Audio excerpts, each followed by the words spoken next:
Okay, ready? Good evening, everybody, and welcome to the April 1st Board of Health meeting. It's called to order. First order of business is to review the minutes from our last meeting, which was February 5th. Does anybody have any corrections from the board? I'm sure you all reviewed the minutes before the meeting. Anybody have any corrections? No corrections. Motion to accept? Chairwoman seconds the motion. All in favor? Aye. Aye. Aye. Motion passes to accept the minutes from February 5th.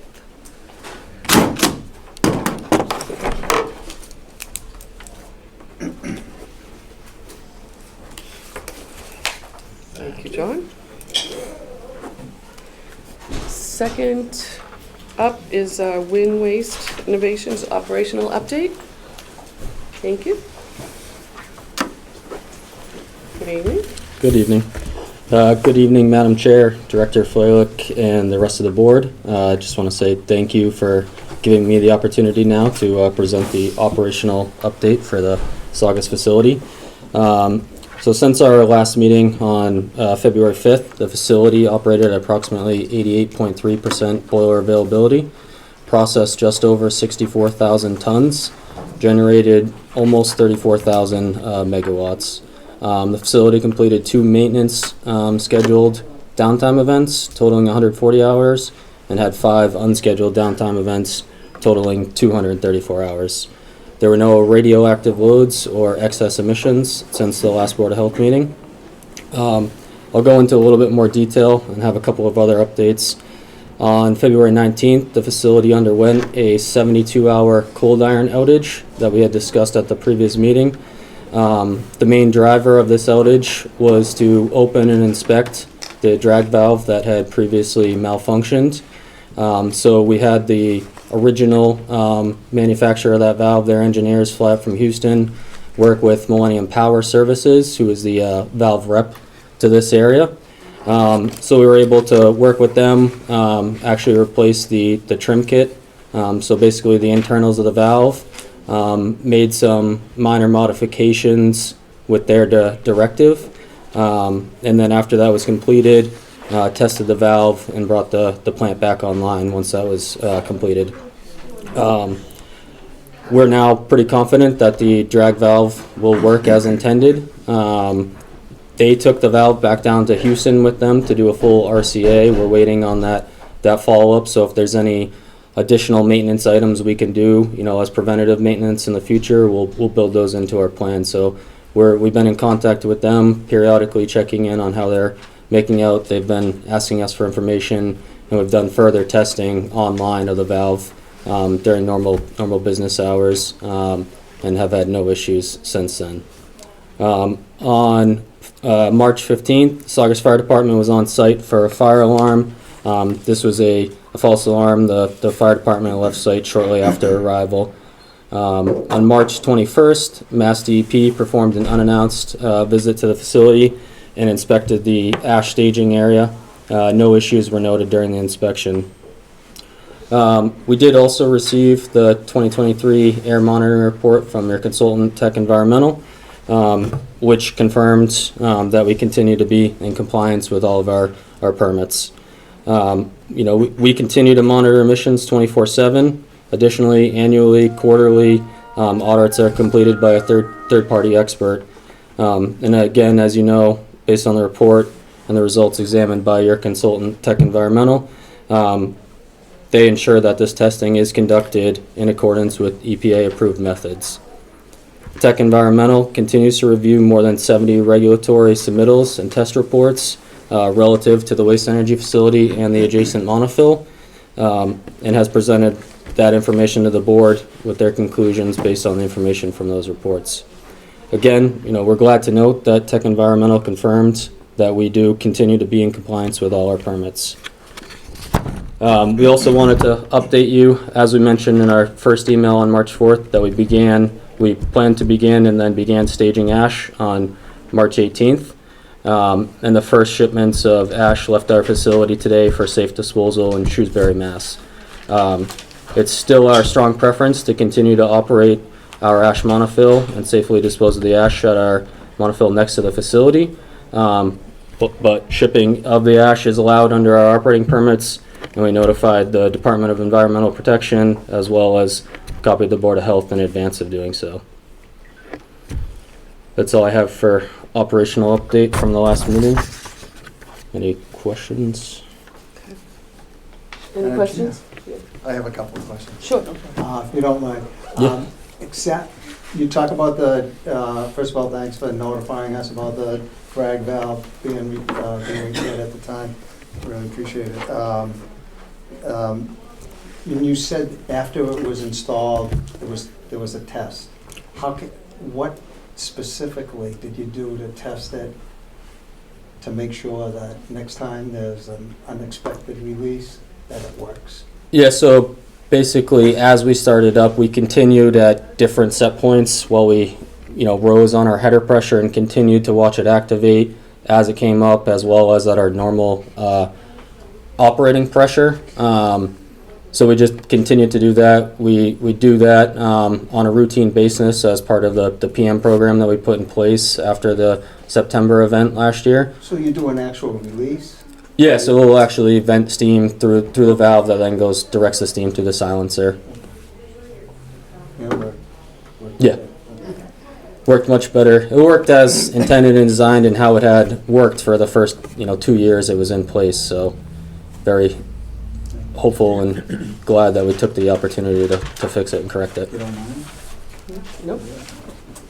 I have a couple of, you talked about the Yep. the monitoring report, and there's a, so I was trying to get familiar with the pollution control equipment and how it all works and everything else, and so it was a good explanation for me to figure out how the pollution control, all the pollution controls work. It's my understanding that the NOx, for the NOx, you have a SNCR, selective non-catalytic reduction, which actually puts urea into the exhaust, and the SO2, it's a lime scrubber, basically neutralizing the acidic gases. Then you have a system for mercury and dioxin, powdered activated carbon that goes into the exhaust. And I was looking at the, and then you have a continuous emission monitoring going on one on each unit. Is that correct? That's correct. Yep. All the time? All the time. All the time. And so in the operational discussion, it talks about how the CEMs dictate how the delivery of the urea and the operation of the neutralizing of the SO2. Yep. Right? Yeah, so do you want me to explain that a little bit, I guess? Is that correct? Yeah, that's correct. Okay. So SIMS is sending that information or relaying that information into our DCS. That DCS will take that, so say our set point is 170 ppm. If the real-time NOx goes to say 175, our controller will start to open. It's a PID controller. It'll start to open and call for a higher level of injection. So slowly increase the flow and try and control to that set point. So does that same process take place during shutdown and startup? Yep. Because I know We have to it. put that system in place, and So it remains in place. It monitors during that period too, and it dictates the delivery Yes. system of that. Okay. Yep. Until we shut the system I was down. under the, from reading the report, it sounded like that during shutdown and shutdown and startup operations, or if there's an emergency, that the limitations aren't in effect, the permit limitations aren't in effect. It's only during when you have a stabilization the compliance monitoring actually happens. If you want to elaborate, but yeah, there's a, I can. Is that correct? So Mass DEP allows you to exclude data during startup, shutdown, and malfunctions for a period up to 3 hours. Okay, So that is, while the unit's coming online or offline, there's variabilities in combustion. That's why they give that allowance. So that's where during the startup, shutdown, or malfunction period, you're allowed to exclude. So that doesn't count towards your permit limit. okay, so that's why I had the question on, but our when- procedures, right. shutdown there's a- and startup, before we introduce trash, we put all of that equipment into service. So if before. there's an exceedance during that 3-hour time, do you still report it to DEP if there's an It gets exceedance? reported, all of the startup, shutdown data gets reported, but it's excluded, it's not considered a Compliance. permit monitoring. exceedance. A permit, okay, great. For the entire time of the shutdown? Only up to 3 hours. Only up to 3 hours. Yeah. Yes, so you can't have a extended shutdown where you're saying I'm coming down for 12 hours or anything like that. Okay. Just the last question I have has to do with the staging of when you take the ash, when you're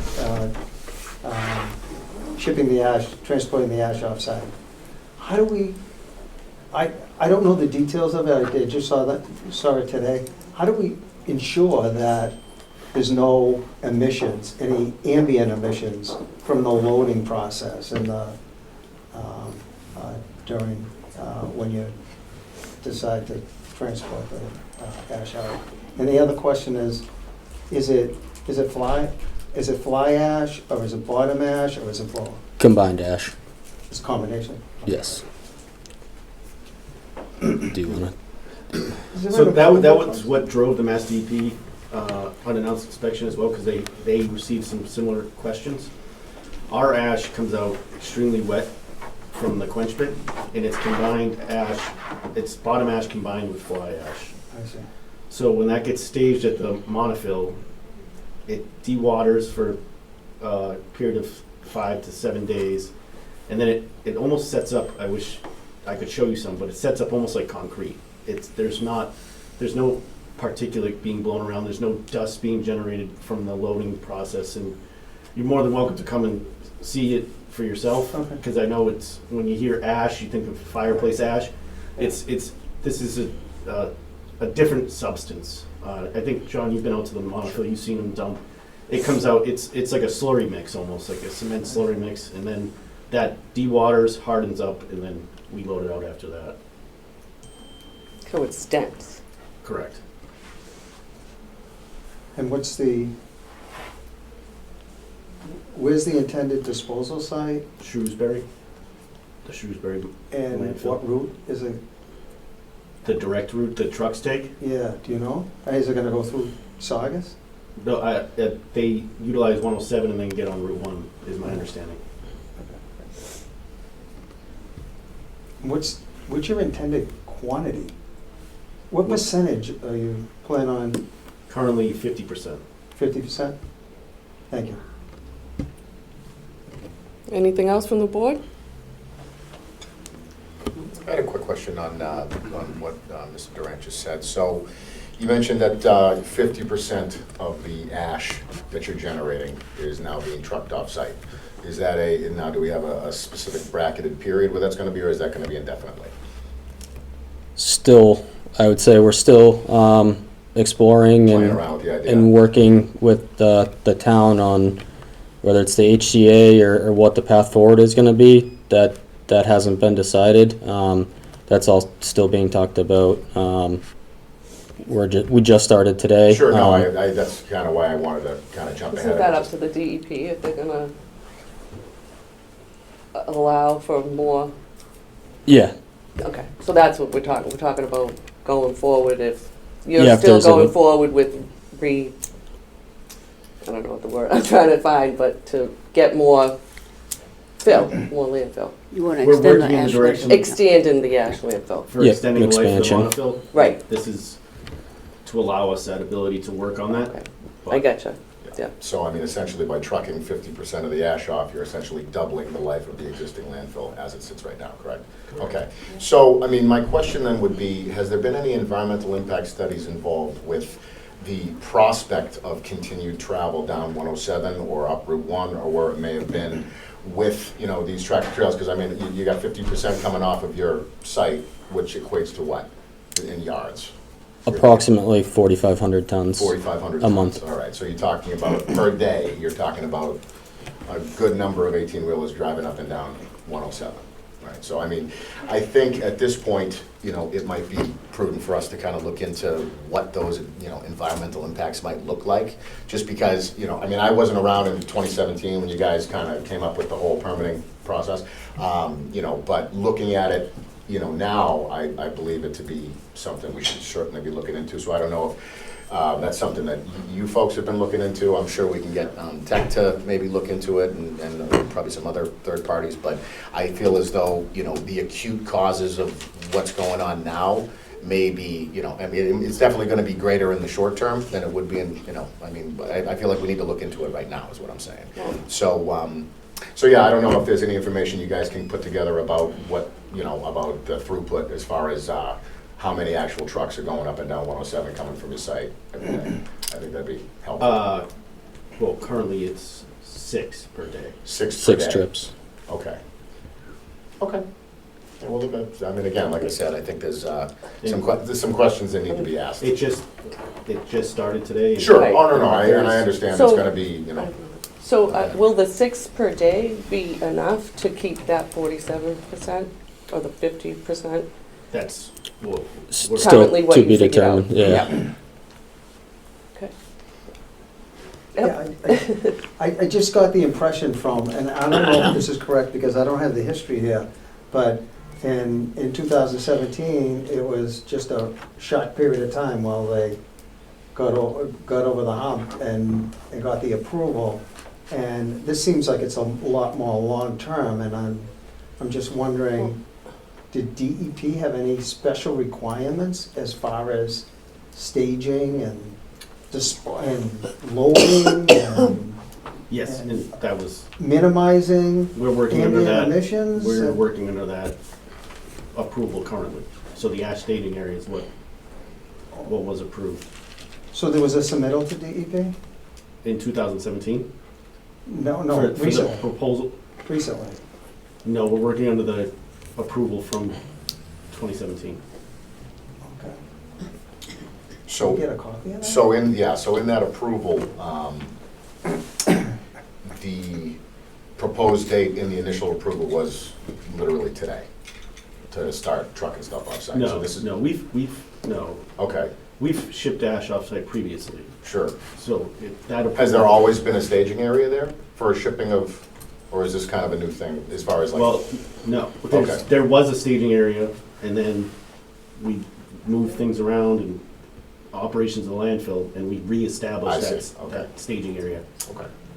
I mean, I think that if you could maybe forward off a copy just of, you know, that initial application to DEP, just so we can get a look at it, see what was approved, what wasn't approved, just so we kind of have our ducks in a row as far as what we could be expecting down there.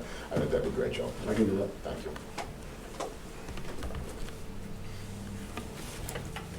We're good? Thank you. Thank you. Thanks, guys. Okay. John Martin, next up. Yeah?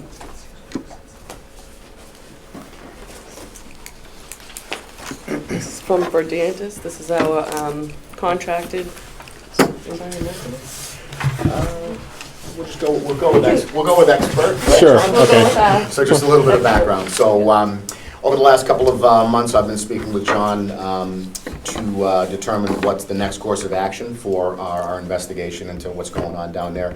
Most recently, and I believe you have now in your packets, some equipment specs that have been brought about to do kind of a private monitoring along Eastern Avenue.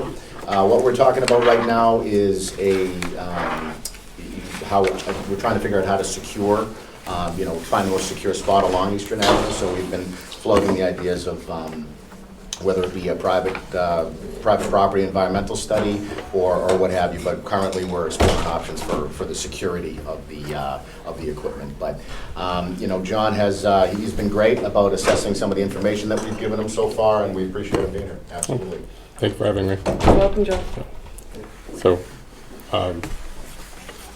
Yeah, so I don't know if you want to just give us a little bit of a rundown about what the prospective study might look like. And Okay. then we can go from there. sure, a study like this is usually fairly straightforward from a hygiene perspective. So I'm an industrial hygienist with Verdantis, and one of my areas of expertise is in airborne, particulate matter.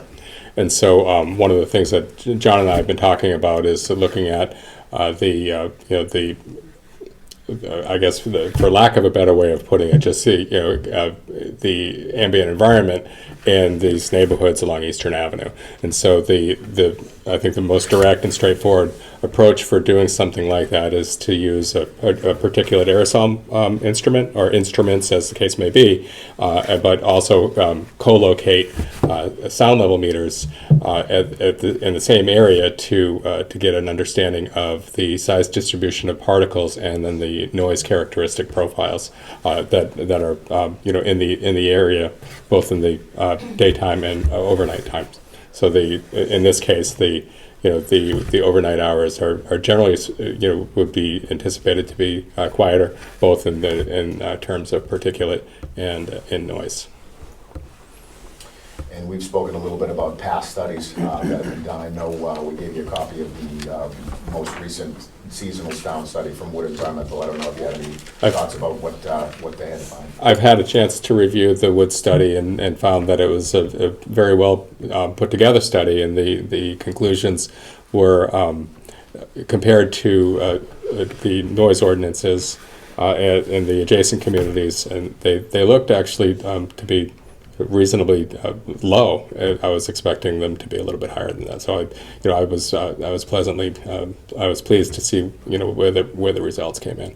The way that they conducted the study was very similar to how I would recommend it, is they collected measurements over the course of a period of time, but also to account for seasonal variations.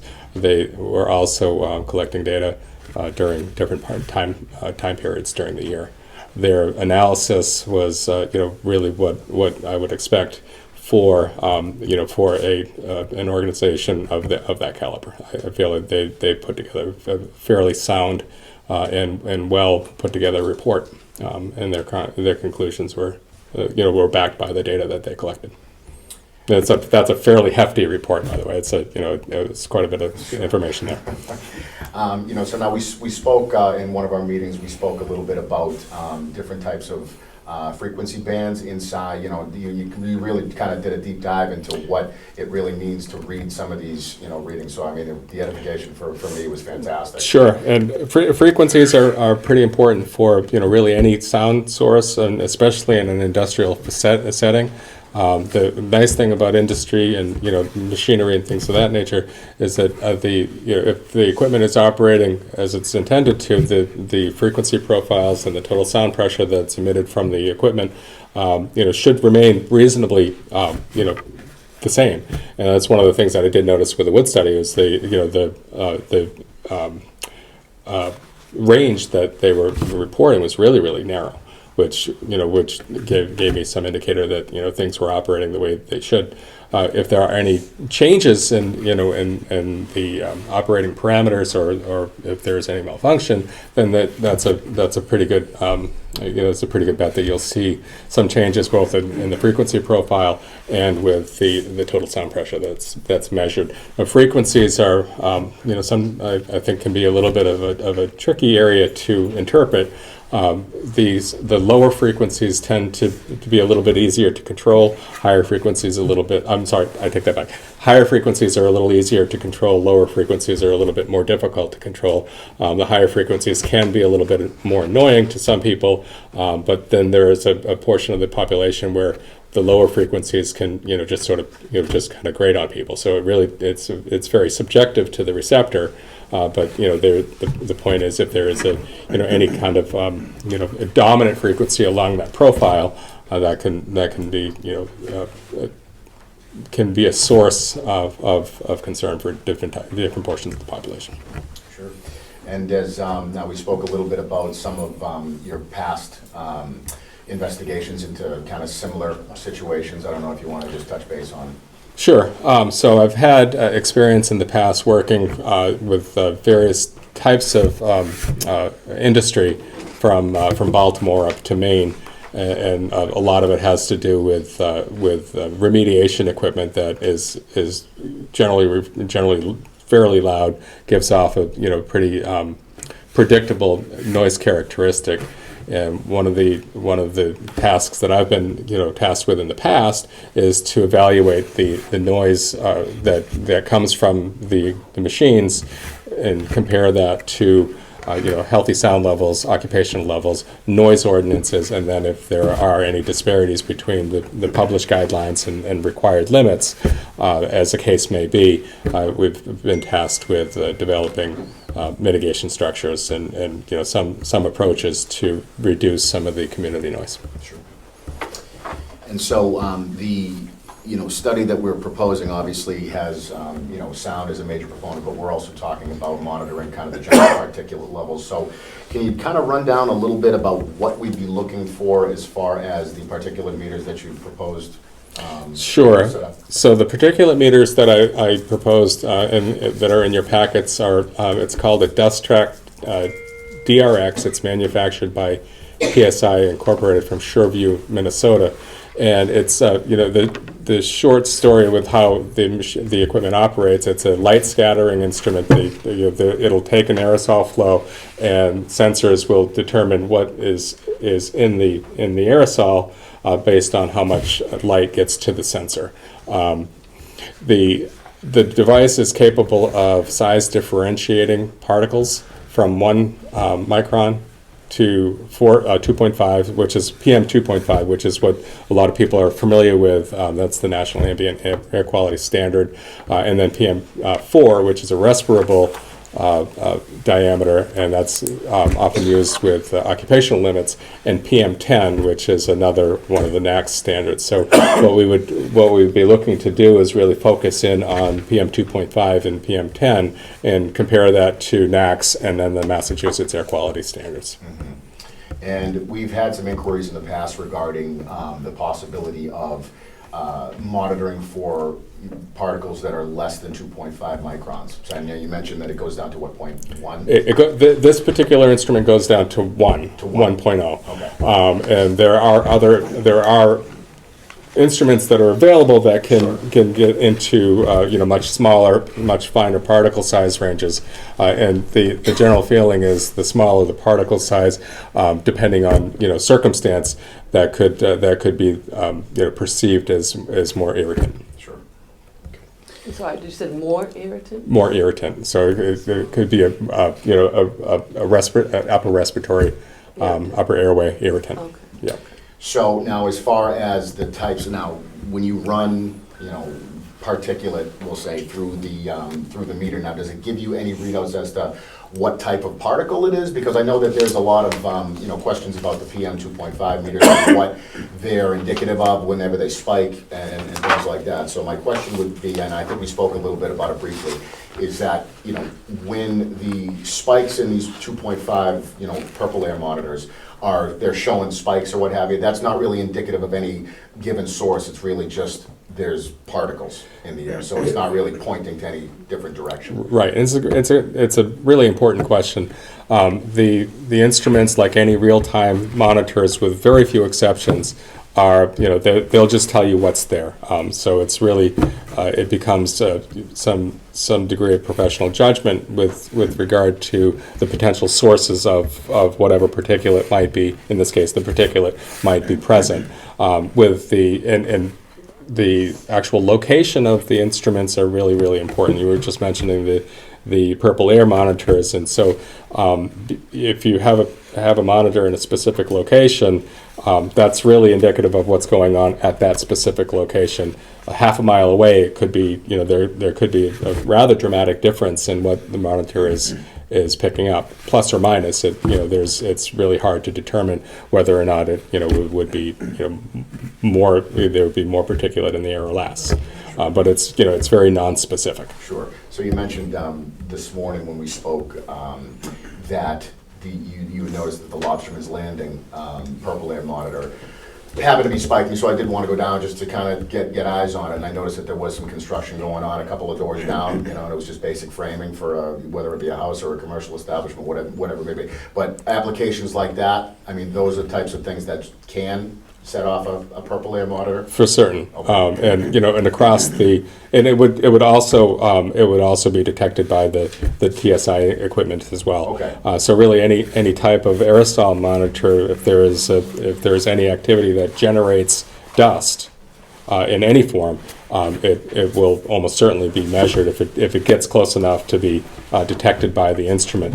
An interesting side note to this: water vapor is also an area where can lead to more elevated readings than what you would normally expect, because when water vapor goes into an instrument like this, it very often is looked at as a particle.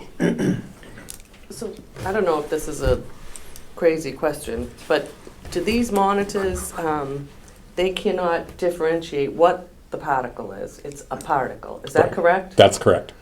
Yep. So If if you asked me what the particle was made out of, I wouldn't be able to tell you. Okay. That would require a different set of data collection, instrumentation, and almost certainly some integrated samples to be submitted to a laboratory. I see. Yep. And so no monitor would be able to differentiate the particles. It would have to be a lab. I wish there was a I know. monitor that could Yeah. do that. It would make Yeah. my So job it a could lot be- easier. It could be construction dust. Yeah. It could be, like you just said, water particles. It could be pollen. Anything. Right, and So that makes that's frustrating. it does make it a little bit more challenging for Challenging. interpretation, for sure. Absolutely, Yep. yeah. So like you're saying, if there's road work, construction, anything. Even just cars and trucks idling. I've had circumstances in the past with bigger construction sites sitting. And one of the nice things about a lot of the systems that we can install is you can monitor them from afar. So sitting at my desk one morning, and I got a notice actually on my phone, called the site manager, and as it turned out, there was an excavator that had just parked next to the unit, and it was causing enough of an elevated measurement to ring an alarm. Yeah, and that's another thing. A nice thing about these instruments is, while they're non-specific, you can set threshold alarms so that they'll give you a notice if they exceed for a certain period of time. And these are all very adjustable. A particular concentration of particles. So am I correct in my thought that the aerosol monitors that we are looking at here, they will detect smaller particle than the purple air monitors. They will detect smaller particles than the purple air monitors. So we'll be getting even more warning of particle that we don't know where it's going. Right. So with the purple air monitors that I was looking at today, I saw it went down to 2.5. It might have gone down a little bit lower than that, but I know that 2.5 is a pretty common target for aerosol monitors like this. With the DRX units that you have before you, they go down to 1. 1. And they'll theoretically pick up smaller particles than that, but that's the lowest That's the lowest. diameter that they will be able to quantify. So in your proposal, are you suggesting we go with these new aerosol monitors as well as the sound meters? Are we going to put those in areas? This would be a short-term measurement For you period. to do like your own study Right. for us? Yeah, and this is the approach that John and I have been discussing. Yep, Yeah. yep. And John, now you mentioned that to be able to differentiate what types of particles you'd be seeing in that particular area, and I think we talked a little bit about the proximity being a big factor as far as what kind of concentrations we can be looking at. So now you mentioned that, you know, in order to differentiate between different particles, you would need a different type of instrumentation. Now, is that something that Verdantis offers as a service, or is that something that we would require a different, like, laboratory analysis or what have you? We could offer that, but, you know, in the current package, you know, what we're at is, you know. I understand. I'm just saying, you know, I mean, in theory, if we were to look into the scope of work and adjust it, we could, you know, in theory, you know, add The lab. the differentiation and the lab analysis of the findings. Yeah, the aerosol monitors that are easily within reach, you know, are about the same size, and can get down to about 300 or 0.3 microns. So that, I'd say that's about 300 nanometers in size. So that's a really small particle. Those are within reach. There are other particle monitoring devices that, you know, unless we have a Army grant or something like that, would be really hard to get a hold of, or if we were in research. No, understood. Now, these types of monitors that you mentioned, you know, are within reach. Now, do those handle emission things like, you know, what you see at a typical trash incinerator? You know, I mean, whether it be, you know, nitrous oxide or whatever the case may be. I was specifically thinking about another aerosol monitor, and so they would operate in the same principle as the DRX. Okay. To look at you know, NOx or SOx, that's possible, but that's a different set of instruments. Okay. Yeah, I think we got. Yeah. Okay. Go ahead. So, you know, my initial thought, if you please, is that, you know, we really need to be a little more specific in what we're looking at. If we just have another product that's not going to differentiate the particles, I think we're just looking at more things to worry about. Like, okay, now we're looking at these particles that are even smaller, and we still don't know what they are. Right. So, you know, as I'm looking at this, I really feel it would behoove the town to get a monitor that is perhaps, I guess, would be more expensive, but it would give us a lot more information about what these particles are that have been, you know, really, these purple monitors have been causing so much angst in the community. And, you know, to just get yet another one, Sure. you know, So- that's doing basically the same thing is not going to give anybody any sort of, you know, solace in that we're investing in something that's giving us any more information than we've already had. More anxiety. It's silly. Yeah, so- What is the value of getting a more accurate thing if it's not telling us what it is? Right, We should have fog coming in. I totally agree. So, I mean, I would be more apt, if the board agrees, to go with the, you know, the monitor that's gonna give us the most information that we can get. We're Sure. obviously investing Absolutely. in an expert, and I'd like to know what your expert opinion is.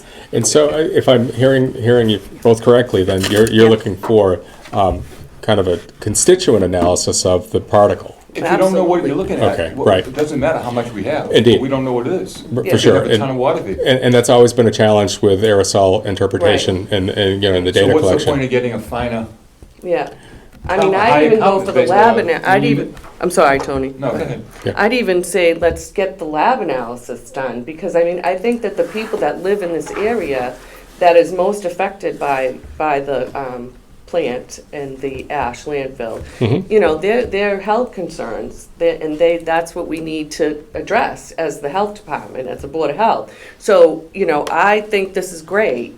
However, I think we need to, as a Board of Health, Sure. take it one step further. We need to keep our community course. that much safer. I agree with what you're saying. Unless you can identify Right, what you're right. reading, Sure. what's the point? You know, because I see no we've value in heard, getting a finer machine. you know, It's gonna say, yeah, you got more of this stuff. We yeah, don't know what the and stuff you know, is. and we've heard that, you know, wind waste is, you know, no time gonna go away, you know, and, you know, we're not gonna be beating this down, but, so let's protect ourselves, you know, let's protect ourselves and see what it is that we're dealing with.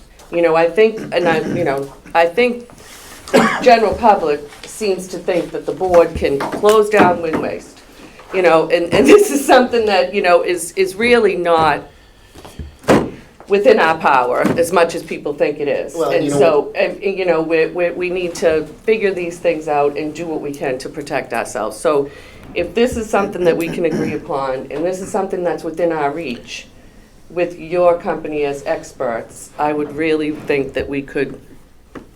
Yeah, I think it's a great idea, and I think John and I can definitely talk offline about what the next steps would be for that type of application. I think And- we're all in agreement. And I definitely I do think that, agree. and I do agree that it's certainly something that, you know, we definitely want to distinguish, you know, what it is, but Right. we also want to distinguish what it isn't. You know Right, what I mean? So right. I think by. Because it can work two ways. Well, you know what, and I think and you're right, you know, in the idea that, you know, if it's not gonna differentiate between particles, and, you know, it's really just gonna be more, you know. More inks. More, you know. Yeah. Yeah. You know, exactly, more, you know. Exactly, It's and almost like- organic too, I mean, you think of it from the standpoint of you see a purple air monitor spike. Oh, You know what I absolutely. mean, It's- and it's only gonna be that times literally, you know, And two and a as, half. as John said, if it's 1.0, the smaller particles, Right. people are gonna be concerned that it's even more respiratory, you know, more respiratory irritant. Well, and you know, and with the irritant part, you know, it's a function of concentration and duration. Sure. So Oh, if, yes. if there are transient spikes, those Right. are, you know, that's less likely to be, you know, really felt It or has to be, identified. you It know. has to be Yeah, I think- sustained and for a period of I think we time. spoke a little bit about that as well, Yeah. John, is Yeah. that. So you know, as in nursing, I understand that too, because I have people with tuberculosis, and Mm-hmm. they're like, oh my God, I was, you know, with somebody with tuberculosis. It has to be over a longer period of time for you to, so I get that about particle two. Yeah.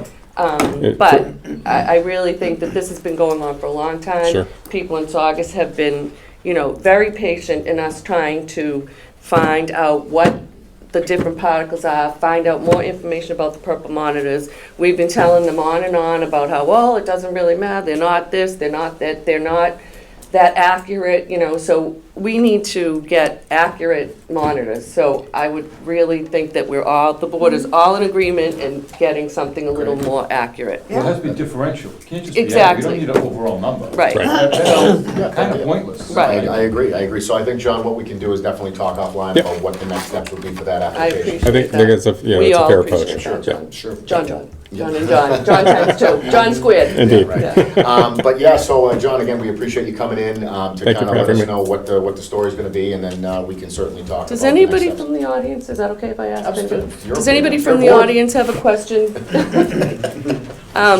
for our expert on environment? Do we have a question about the presentation that was given before the expert? It kind of all kind of blends together. Sure, sure.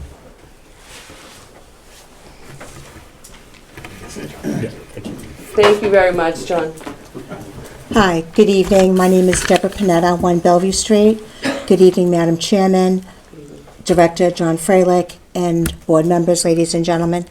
I have just a couple of questions. First of all, I really appreciate Mr. Martin coming and the town hiring an expert as himself to try to help us out with this, because as the board so eloquently said, people are very concerned when they see the spikes. Absolutely. We don't understand what those spikes mean and what that means to our health and the health of our families. So I just want to thank the board very much for doing this wonderful due diligence to keep our neighborhood safe. The prior presentation, the gentleman who spoke that there's 4,500 tons of ash that is being shipped out to Shrewsbury with 6 trucks. Well, if you do the simple math, it's 750 tons per truck. To me, that seems excessive per truck. I don't know I don't know how that's allowed permitting, because that sounds like an awful large number to be shipped out. I'm yeah. just throwing that out. Yeah. I, honestly don't know. I do know that, this was done in 2017, 17? 17, yeah. With permits. So what we did ask, Mr. Meadows, was for for that paperwork. Sure. So we will look into that. Very good question. Thank you. So we will look into that. Thank you. The second question I have, I just received a copy of the Tech Environmental Report, and I was just curious whether we ever test the water outside of the landfill and see how that's impacted, because it's touching some bodies of water that I would be very much interested to see to do some testing on that. That's a good question, and we will definitely look into that as well. And my last question is on regarding the nitrogen oxide levels that Mr. Durant was talking about earlier. And I don't want to reiterate everything that he asked because he asked such great questions, but on page 4, they specifically talk about the nitrogen oxide levels, and they talk about how it's of the utmost importance to lower those emissions. So my question, again, I'm just talking about the Tech Environmental Report, page 4, which I agree with wholeheartedly. I think we all agree we need to get those nitrogen oxide levels down to at least the minimum standard at the 150 parts per million, which they're not currently at. So my question, and I did not see it addressed in the Tech Environmental Report, is Wind Waste going to continue to buy those emission credits from more efficient facilities? That does not help the Saugus residents and our neighboring communities, just because they have enough money to purchase emission credits from more efficient facilities. I don't believe it's fair to the Saugus residents. And again, I mention that because they talk about how important nitrogen oxide is and to lower those standards, but nothing about how they're going to do it. So again, I want to thank the board for giving me the opportunity to speak tonight. And again, thank you for all your due diligence. Thank you, Ms. Brown. Anyone else? Just come up and say your name.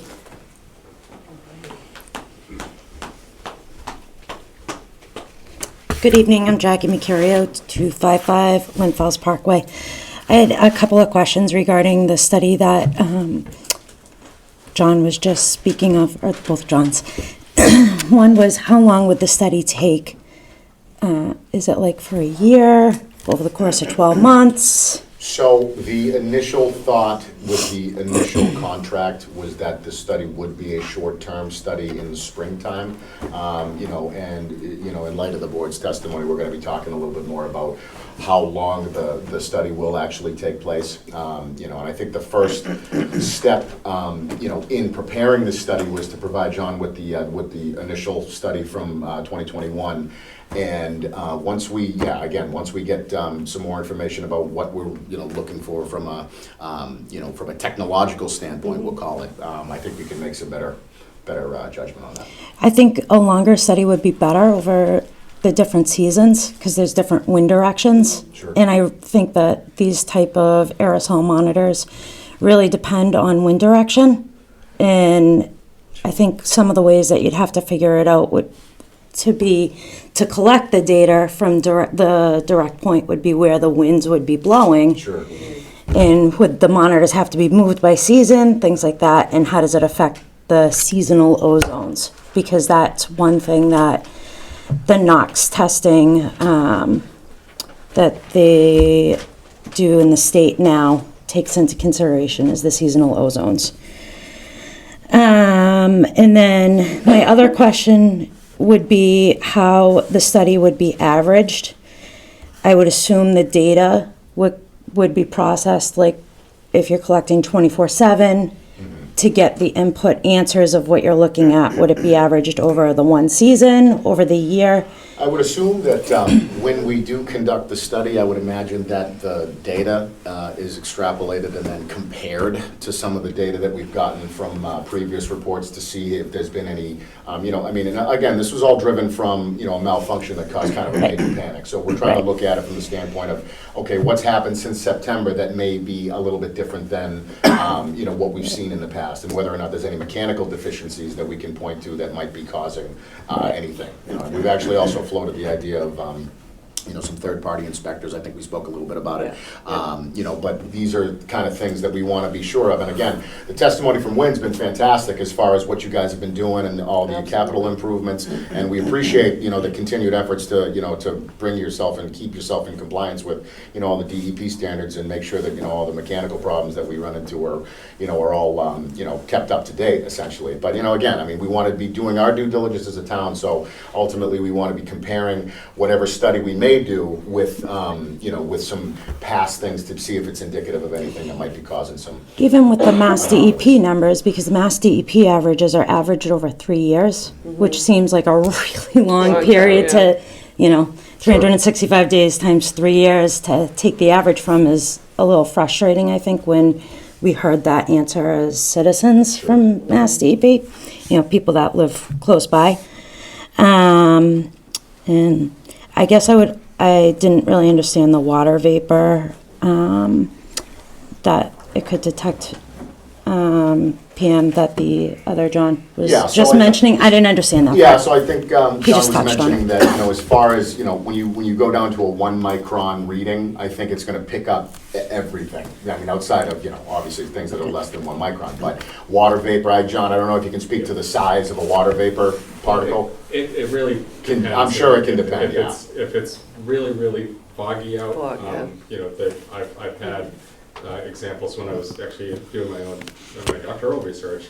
The instrument was picking up water vapor, and it was just killing the analysis that I was trying to do. And then we realized that the ambient conditions at the time, it was almost certainly a combination of water vapor and particulate matter within the water vapor. And so, depending on how big the water particles are, and they do vary, like with any other aerosol. It really can have an effect on how the instruments are reading. So the point is, if it's really foggy out, there might be an upward bias to the end result. To answer your question with regard to the analysis of how they would be averaged, one of the important parts of setting up these instruments is how many data points during the course of a set period of time the instrument's going to pick up. And so what I like to try to do is keep those data points as narrow as possible, gets more data, and from there, really we can model the averages or the maxes or percentiles or any number of statistical parameters based on the data that we have. So, and that could be over hours, days, weeks, months, or even years. Awesome. Yeah. Thank you so much. Thank you. Thank you. Thank you. Okay. We're good? Pretty good. Moving on to the next. All right. Have a tobacco suspension hearing for Speedway 220 Broadway. Do we have any representatives from Speedway? Hi. Hi. How are you? Well, thank you. How are you? Good. Right. So, Excuse me. thank you very much. Thank you. We'll be in touch. Thank you.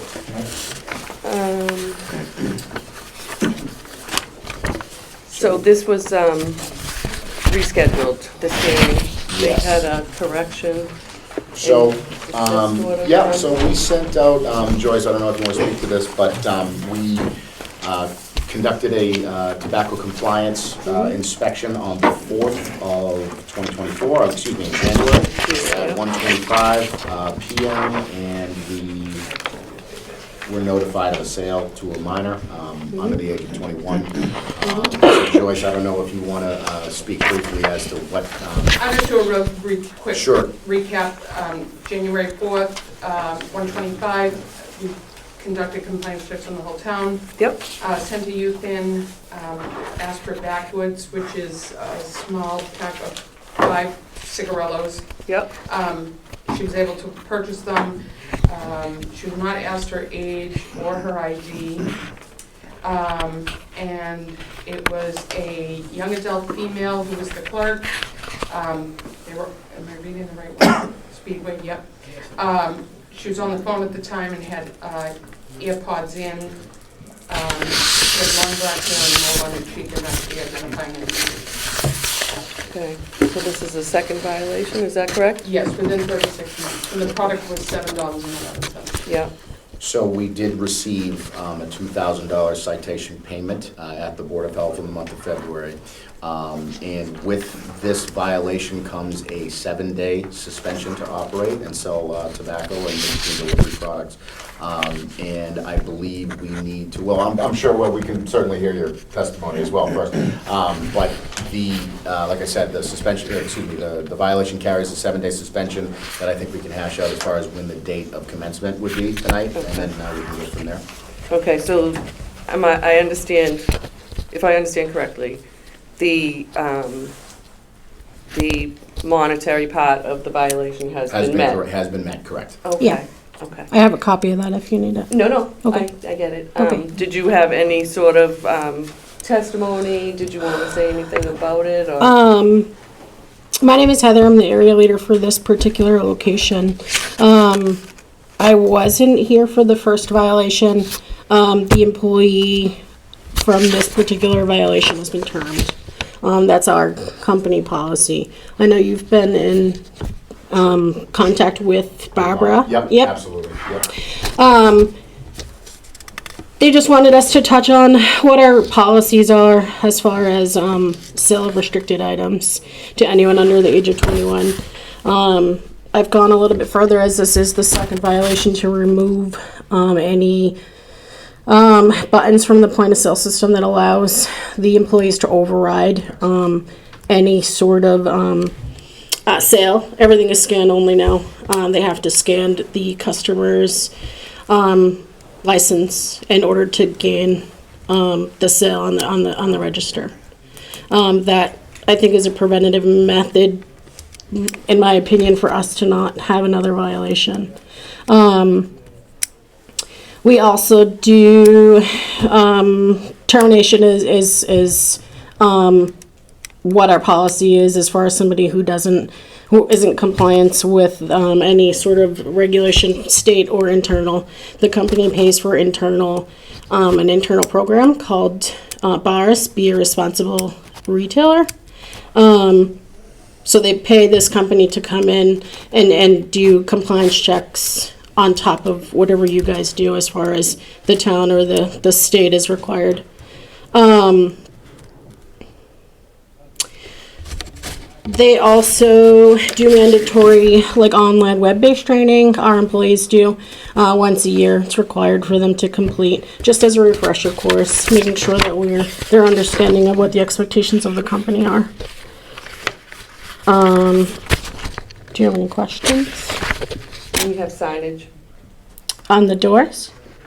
Where on the doors? I'm just asking where your For- signage is for the under 21 tobacco sales. So we have it posted in many areas of our location for our employees, but it is also posted on the door that we do ID anyone under the age of 21.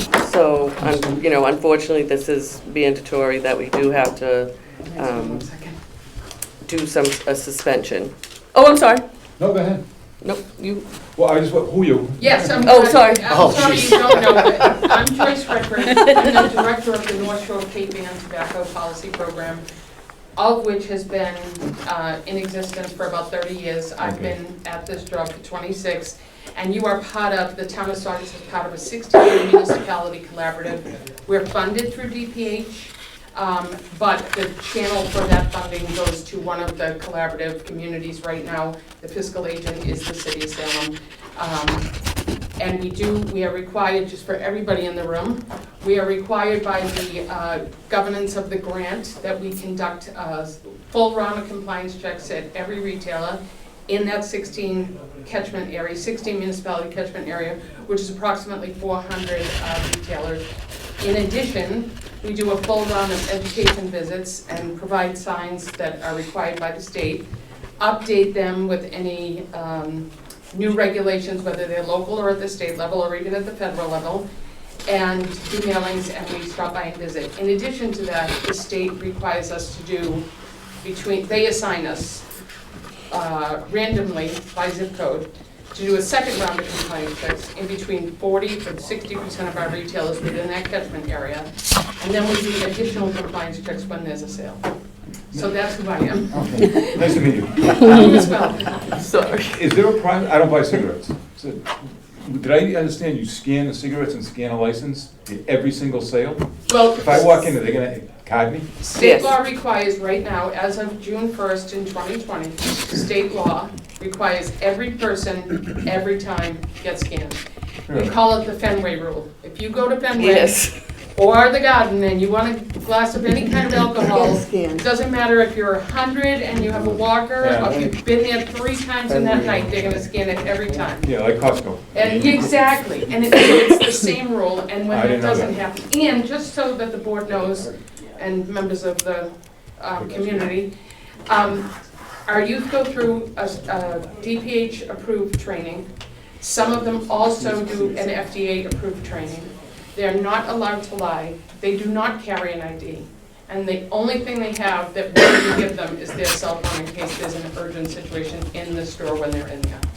Other than that, we tell them what to buy, we provide them the money, and we take it when they come back and take this information that I just read to you. But there's a procedure every sale is supposed to go through, scanning it, because you can't send a gotcha. Send a No. 12-year-old who looks 25. Right. No, they're out there. And that's exactly So why. it's Yeah. mandatory, they scan everything. I walk in there and I'm gonna get scanned. Or at least hold it, yeah. Yeah, you know, I'm gonna be ID. exactly. So Or it's should not be. a trick, it's not a gotcha. No. They didn't follow procedure. Right. And there's no, we don't have our youth, you know, they dress the way they dress to go to school or wherever else they Well, were going in that's- the yeah. course of the day, because, as we know, some 12-year-olds do look 25, Right. some 25-year-olds look like they're 12. Exactly, so it's not a gotcha. It's a Exactly. procedure they're supposed to follow, and it wasn't followed. Right. You blew it. So now you mentioned that Speedway has, so you've, like, this particular store has removed the, you know, the date override or what have you. Now, is that something that you've thought about doing? I mean, obviously, the regulations are different from state to state, city to city. But is this something that you thought about doing from, you know, company-wide policy as far as, you know, eliminating, you know, any kind of cracks to fall through, essentially? I can't answer that Sure, as I'm not okay. in the compliance department. I personally have had it done in the area I was in before this one. Just so that way we're not falling in the cracks, so to say, to selling to underage customers.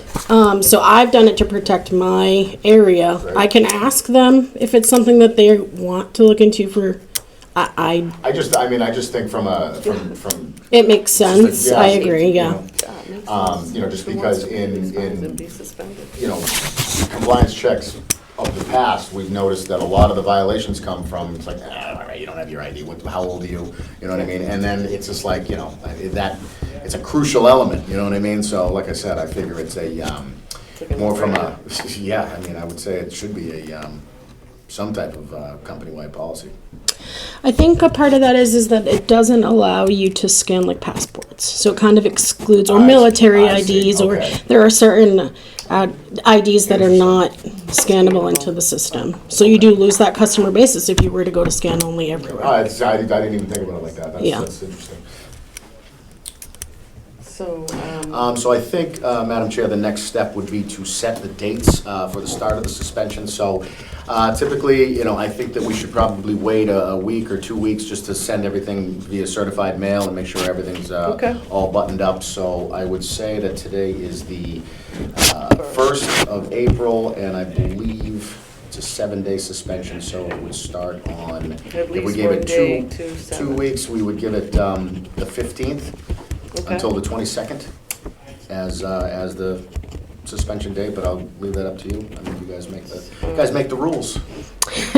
So it says at least one day, up to 7. Yeah. Correct.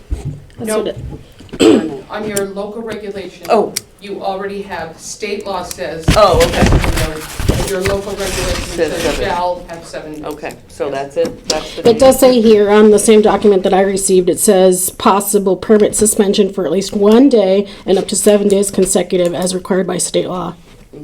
It's, And then- it says it in the document that I received in the mail.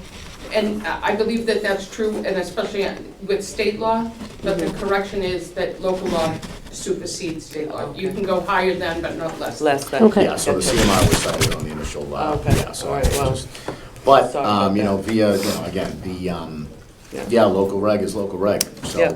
I would suggest to the board that we begin Speedway's suspension on the 15th of April, culminating on the 22nd, where we would lift it. And I believe, Joyce, you go down and do the inspection to make sure everything that needs to be removed is removed? Yes. Okay. We do, typically on a 7-day, we try and get there twice. Okay. The first time to ensure that all product is off premise. It's not just putting a blanket over it or whatever, it has to be out of the location. And then we go back and just ensure that they're still in compliance. Okay. Well, All right, sounds good. And So I'll make will, that motion. all in favor? And you said the 15th through the 22nd? 15th to the 22nd. Okay. All in favor? Aye. All right. So the notice will go out tomorrow via certified mail, and we'll send it right to the same location, right at 220 Broadway, and we'll go from there. Okay, All right? thank you. Thanks for Thank coming. you. The next, we have a tobacco suspension hearing from Mobile, 368 Broadway. Are there any representatives from Mobile here? Mobile? I don't believe we do. No rep? From Mobile. All right. Well, I would recommend to the board then that we conduct the suspension at the same time. Okay. So 15th to the 22nd for Yes. Mobile as well? Is there any, have they paid the fine? And they have paid their fine, yes. They paid their fine. Okay, all in favor of the?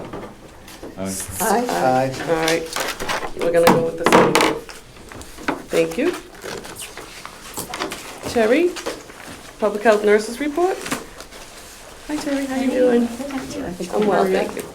Do we just want to touch on Oh. this? Just the worksheet, not a long distance thing. That was the thing I gave you. I'm sorry, Terry. Yeah, do you want to come up? Yep. I think I can talk from here. This is just, I gave Yeah. everybody a worksheet. Yep. John, you weren't here yet, so they have a worksheet. I'll Yep. email it to you. Okay, great. It literally breaks everything down that we discussed at the last meeting, what they wanted to include in the regulation. I've color-coded it, I highlighted it. I want to bring your attention to one thing.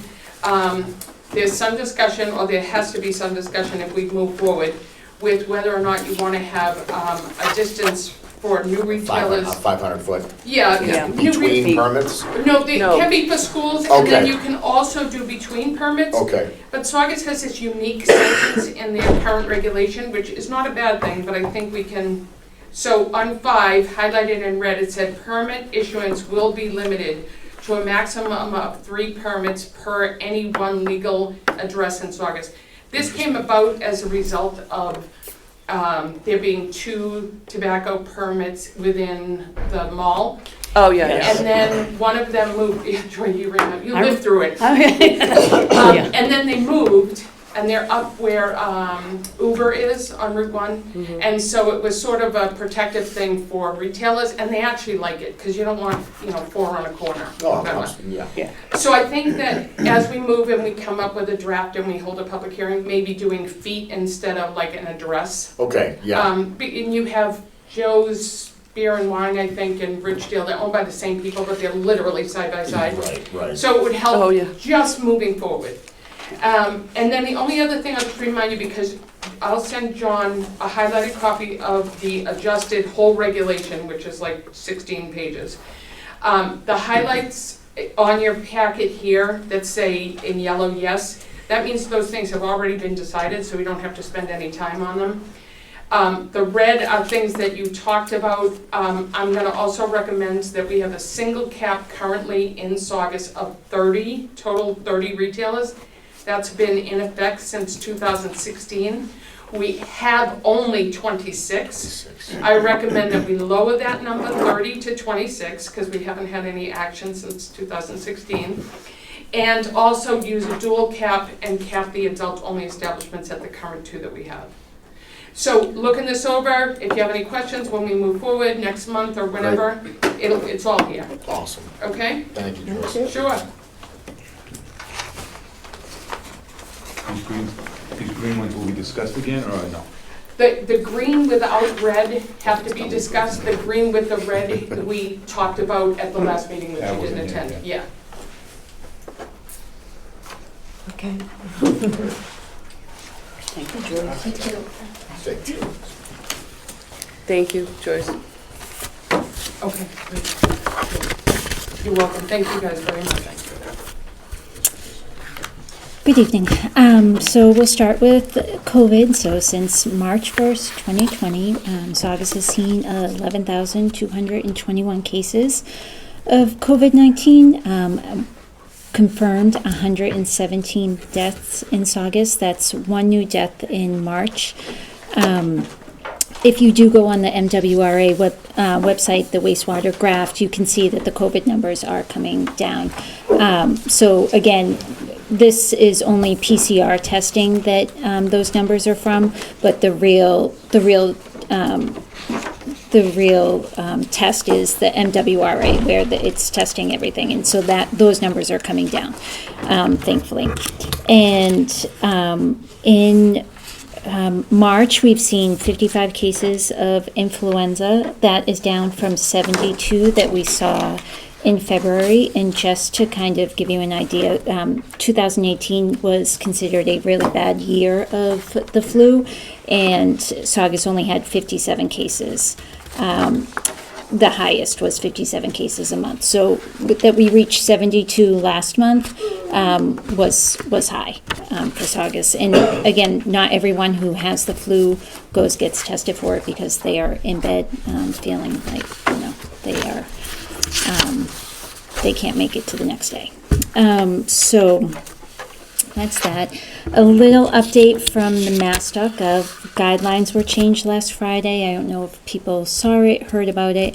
But here, the intent, the goal of these changes was to group all sort of respiratory illnesses together to be more streamlined. These respiratory illnesses include, but not limited to, RSV, COVID-19, influenza. And so what they say is, if you test positive for any of these, they recommend that you avoid crowded indoor spaces. They recommend that you wear a mask anytime you are indoors around people. However, you're not required to. If you develop any respiratory, that's if you do not have symptoms. If you develop any respiratory symptoms, you get a fever, you are to go home, and you're to stay home for at least 24 hours after your fever ends without medication, and your symptoms are improving. So there is no more, if you test positive for COVID, you are asymptomatic, you're not required to stay home for those 5 days. Again, this is all on mass.gov. You can call our health department if you have any questions or concerns. This is different for a different set of guidelines for healthcare settings. Just to let you know, those are for hospitals, long-term care facilities, urgent care, ambulatory settings, imaging centers, dialysis centers, rehab. So if you have any questions about that, or if you're going, please call to make sure you know what their policies and guidelines are. Just for people to know, when you are sick from a respiratory virus, you may spread germs for up to 10 days. So just to, keep that, if you are going to see, I would recommend you not go to a concert. I would recommend that you not go to see your elderly grandmother, grandfather, that type of thing. Just keep that in the back of your head with these new set of guidelines. New and upcoming events here in Saugus. Blood pressure clinic at the senior center. I'm also going to start one at the YMCA. We are doing Narcan training for YMCA employees, working on getting all town employees Narcan training, because I think it's, the time we live in, it's good knowledge to have. We will also be having a diaper drive in April for those mothers and parents who are struggling to provide for their babies. Boxes will be in the town hall, the library, in the YMCA. Last year we did it in April, and we gave to the food pantry, and they were really appreciative. So I'm looking forward to that, and we got a lot of people donated. So thank you for that. We're also working on getting new residents in Saugus under the age of 19 vaccinated with all the necessary vaccines. On March 27th, for anyone who is interested, there's a free webinar for mental health crisis planning, families dealing with depression or mental health issues. You can register on familyaware.org/trainings. I think I think everyone would benefit from that. Also, we have the pamphlets I showed you before. These are here at the YMCA and the town hall. And I think that is it. Any questions? How are you going about the vaccinations? For under 19? Yeah. Yes, so the state is going to come in and they're going to, set up, and they are providing all the vaccines. We are just helping them organize Where are they going to do it? They are doing it at the 17 Colonial Travel. Yeah. So these, Oh, okay. so the vaccination clinic is for the new families. The new migrants. Oh, Yeah, okay. For the yeah. migrant families, Great. Yeah. Okay. Yeah. Thank you. Thank you, Teresa. Any questions? Thank you. Thanks. Good job. Thank you. All right, John. All right. Short and sweet, I hope. We've been here long enough. Short and I'm sweet, gonna I rush through it. So a couple of food things, couple of trash things, couple of illegal dumping things. Oh my God. So we did a Campylobacter investigation case at Jersey Mike's over the course of a week down toward the beginning of March. So the patient listed Jersey Mike's as a place to be, so we went down to investigate as to what could be, a cause of what, so we found some temperature issues, we found some cross-contamination issues down there, and they've been since corrected. But there were definitely signs to indicate that there could have been an FBI case due to the conditions that we did see. So they have corrected those, and I believe, Terry, the patient's good to go now? All right, good. So we're gonna be monitoring kind of that situation moving forward, just, obviously with temperature control and things like that, those are obviously the primary and core issues that we're looking for when we're going into food establishments, so, but, this particular situation, it was just kind of more obvious than usual. So Punjab Kasari on Route 1 North has been closed until further notice due to ongoing sanitary problems that we've had. They were found operating without a certified food protection manager. There were severe rodent issues and pest issues, general disarray. So we have kind of given them a list of perimeters in order for them to petition us to reopen. We have not heard a word. They could very well be that they're closed for good. I'm not saying that just yet, but that's how it's looking. So we're waiting to hear from the owners to see what their next steps are going to be.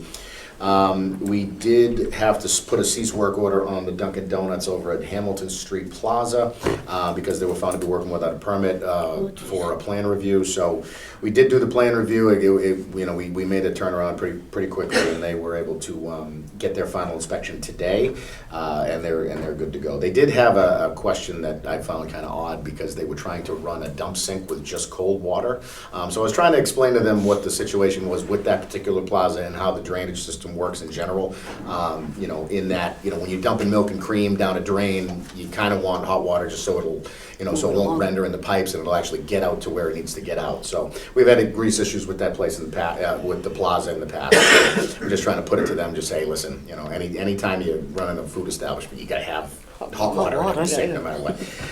And then we're going to be opening a couple of, several food trucks and seasonal permit holders are going to be getting their inspections over the next week. Saugus Little League shacks are going to be done on Wednesday. Regarding trash and illegal dumping, so the Saugus Fire Department forwarded us a report about 5 Elizabeth Court where they were burning trash. Well, I shouldn't say trash, it was more like construction materials because they had a very finite amount of dumpster space, so they were trying to kind of kill it down. So the fire department went down there and basically told them to, cut the crap, and then we, so we've been monitoring that area, but we haven't seen any further problems. They have an active building permit with inspectional services. We keep getting complaints regarding the old Amato's building, regarding illegal dumping and rodent issues and things like that. Obviously the building itself is, it's old, but, we did an inspection with the owners and the prospective developer a couple of weeks ago. And so all the food product, all of the, all the harborage and all the food sources that we noted back in 22, they've been rectified, so the property is ready to be raised. They said that they're trying to build a, you know, and just kind of on the same footprint, a new liquor store or what have you, but, you know, for the time being, we just told them, like, listen, you have to surveil your property, you can't just leave it, you know, as a derelict property, you know, and ultimately, you know, cut down on the illegal dumping, put signage up, you know, that whole thing, so, you know, we're kind of in a constant battle with them, you know, but ultimately, I think we're starting to win, anyway. Does he have any plan on when he's gonna do the building? So we mentioned he was trying to close, or, you know, get under contract within the next 2 weeks from when we saw him, and I saw him 2 weeks ago, so, Okay. I mean, I believe that to be, and I have to follow up with him anyway, because we just got another recent complaint about dumping over there, so. Okay. So we're gonna be watching that pretty closely.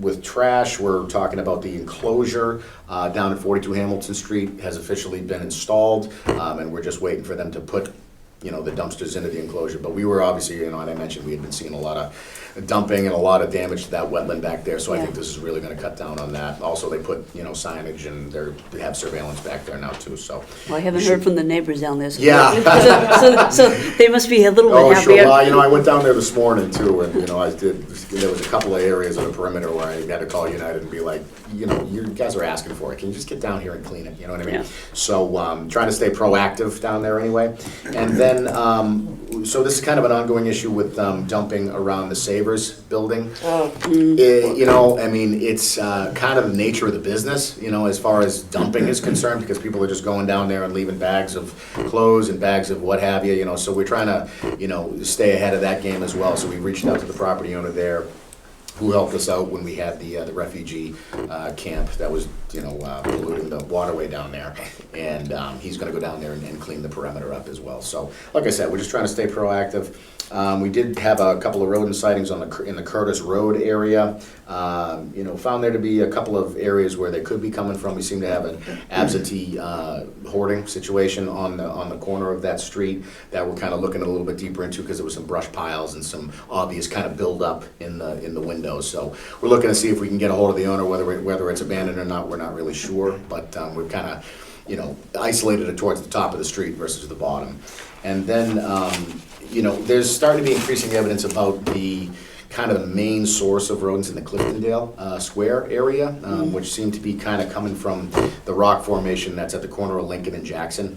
You know, so we're kind of exploring some treatment options because, you know, kind of the severity of what we're seeing, because there was upwards of 30 burrows the last time I went down there, you know, and it's kind of obvious as to, you know, where it's coming from. So, you know, the businesses down there have the proper pest control. They have the right, you know, they're going about everything the correct way, but now it's a matter of, well, the population could be so big that we need to really kind of look into treatment options that might go just beyond throwing bait boxes down, you know what I mean? So we're kind of exploring that, but we've kind of isolated the prospect of where they're coming from to be in this, you know, kind of rock formation area, this riprap area that's kind of yielding a lot of good spot. We're getting a lot of complaints from Staff Road as far as that's concerned, so we're really kind of, you know, not isolating the area per se, because, you know, I mean, we're dealing with them all over town, but we're, you know, again, we seem to have a big population there that we're trying to cut down on.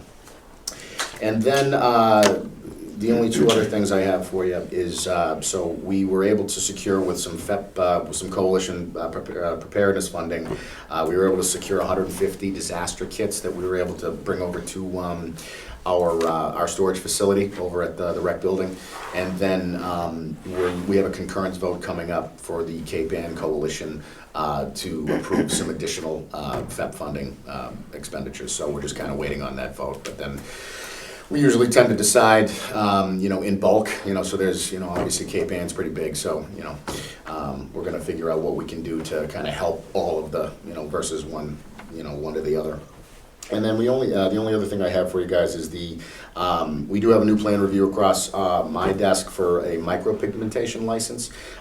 So this is the situation is that this person came from Brazil and then started her business in Everett, and a lot of her certifications are from Brazil. I mean, she does have all Massachusetts certifications that she needs, but we're just looking to see, you know, what the reciprocity looks like between Brazil and then obviously Massachusetts as far as whether or not, you know, the skin courses that she took down there and the apprenticeship that she took down there is, you know, suitable for what we're looking for. And ultimately, I mean, it was a very professional proposal that she submitted to us.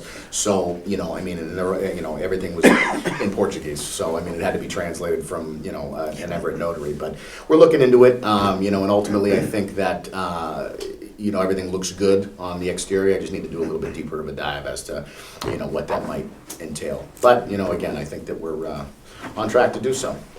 Are we using tattoo regulations or So do the we way, have a new set? So sure. So the way I see, you know, this practice. So I mean, whether it be microblading or whether it be micropigmentation, it all falls under, from my interpretation, it all falls under the guise of body art, because that's the same type of practice. It's the same type of sterilization. It's the same type of, you know, facility that you'd be doing it at. And, you know, typically what we look for with micropigmentation and microblading, you know, is it's all kind of enveloped in the esthetician's license that you get from Massachusetts. Yep. But we're really looking as far as, you know, the facility is concerned, just to make sure that they have the means to remove biological waste and, Sure. and things like that. So we've been talking about the idea of adding a line item in, or excuse me, like or a line to check, a box to check on the application that includes microblading, includes micropigmentation, just so when we do get, you know, an application before us, we can look at it and be like, all right, this is what they're doing, and now we can look, okay, do they have their esthetician's license? Do they apprentice somewhere? You know, so there's, you know, I think it just kind of will streamline the whole process as far as, you know, diving and going, oh, well, we got another tattoo artist. Oh, wait, they're only doing, you know, this. So I think it'll kind of, you know, be a little bit more specific in the future. Perfect. But yeah, that's all I have for you, Madam Chair. So if you have any questions, by all means. No, I do, just, you know, we're up to the session's not reasonably anticipated for 48 hours in advance of the meeting. And does anybody else have anything? I have one thing. Oh, you have something? I just want to mention that I was by the mall, the back, it looked pretty good. It's And coming along. They had a security card there, and Yeah. yeah. Well, you know, when I'd spoken to Simon Properties about what the practice was gonna look like, because again, I mean, they had only had cones and things like that, so, I mean, essentially now all they're doing is, you know, they're just parking a truck there, and it's serving the purpose way better than it would, you know, so I think, you know, moving forward, there's still, you know, some debris down there that they haven't swept up, but, you know, what they've been doing is definitely working. Thank you. And the only other thing I have is I've gotten email complaints about dogs at restaurants and in some stores. Mm-hmm. So I was just hoping we could do something about that. Sure. So, you know, when, you know, they're not, I looked up regulations, we talked about it, they're not allowed unless they're certified service animals, and emotional support animals do not count. They're not allowed in restaurants, and they're not allowed in any stores that have food. So, you know, guys, keep that in mind. The public, please keep that in mind, that, you know, no matter what the size of your dog is, fits in your pocket, they can't go into a restaurant. Restaurant owners, please be advised of this, you know, and when you get your permits this year, John's gonna send out notices. You know, they're just unsanitary. It can't be allowed. If you have a certified service animal for a disability, the American Disabilities Act, you have to allow that service dog in. Emotional support animals do not count. So please, you know, residents of Saugus, be advised, do not bring your animals into food stores, do not bring your animals into restaurants, okay? Okay. Thank you. Other than that, anybody else have anything to add to this extremely long meeting that I think has been very productive, though? I think it's been a great, productive It's meeting. 2 months worth. It's 2 meetings in one, It is, really. it is. I have a question, if I may. Sure, yes, sir.